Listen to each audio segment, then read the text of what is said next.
Welcome back to Bodhi Unified Flow. I'm Dr. Mary Muthu. Our goal is to simplify complex frameworks to amplify your cognitive performance and well-being.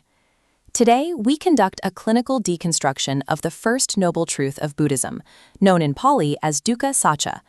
This session focuses on 4 specific objectives: decoding the etymology of dukkha, mapping its 3 distinct types, dissecting the 5 aggregates of experience, and applying the behavioral framework of the 2 arrows. Common Western translations summarize the first noble truth as life is suffering, a phrase that characterizes Buddhism as a pessimistic or nihilistic philosophy. The original texts reveal a structure aligned with ancient Indian medical methodology. The Buddha proposed a rigorous diagnostic framework. In this model, the first noble truth serves as the symptom, the objective observation of a condition requiring treatment. Approaching the first noble truth as a clinical symptom allows us to treat human dissatisfaction as a solvable psychological problem. Solving that problem requires an accurate understanding of the terminology. The word dukkha encompasses a spectrum of experience far broader than acute physical pain. Its linguistic roots define a specific mechanical failure. The term combines du, meaning badness or difficulty, with ka, meaning the axle hole of a wheel. This animation illustrates the literal meaning, a wheel rotating on an off-center axle. The cart moves forward, but the ride is jarring and unstable. In human phenomenology, dukkha represents this structural unease, stress, or unsatisfactoriness. This explains the subtle friction present even during moments of joy. Because conditioned things are temporary, they are incapable of providing permanent satisfaction. Viewing dukkha as a misaligned axle shifts our perspective. Stress is a background friction inherent to existing in a constantly changing universe. The Buddha categorized this overarching symptom of unease into 3 specific levels of experience.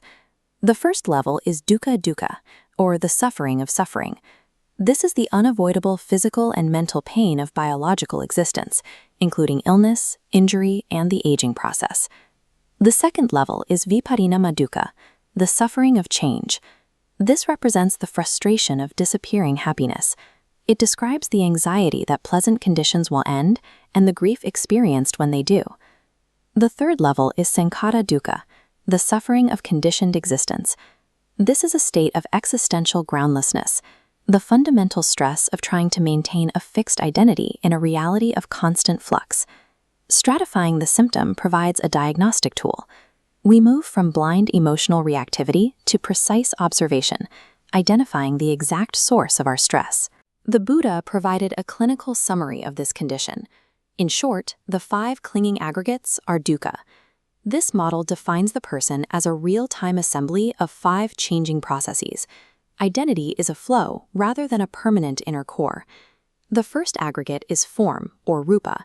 This represents the physical body and raw sensory data. The second is feeling, or vedana, the immediate precognitive tone of an experience as pleasant, unpleasant, or neutral. The third is perception, or sanya, the cognitive act of recognizing and mentally labeling the experience. The fourth aggregate is mental formations, or sankhara, which encompasses our habits and emotional reactions. The fifth is consciousness, or vijnana, the basic awareness that occurs at the sense doors, tying the process together. These 5 aggregates function as neutral mechanical processes. Suffering arises from clinging, the mind's attempt to claim these temporary processes as a permanent, fixed identity. This distress results from a fundamental operational error, expecting permanence from a biological system designed to be transient.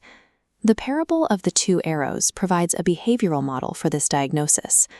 The first arrow represents the inevitable events of life, the raw biological pain or situational loss we cannot control. The second arrow is our cognitive appraisal, the rumination, anger, and resistance we add to the initial event. While the first arrow is mandatory, the second arrow is optional and self-inflicted.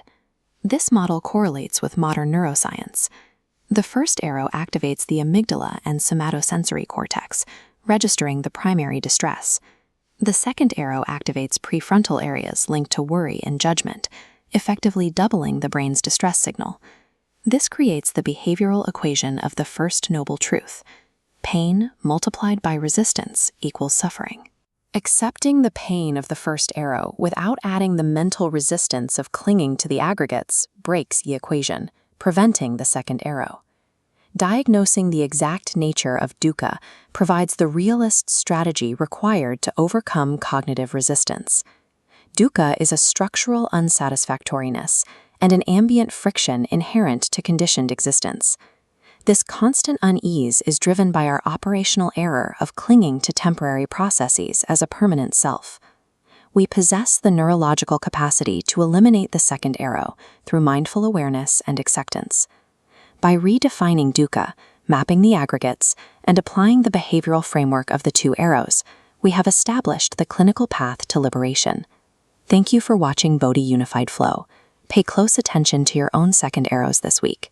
Observe the resistance, drop the narrative, and amplify your potential.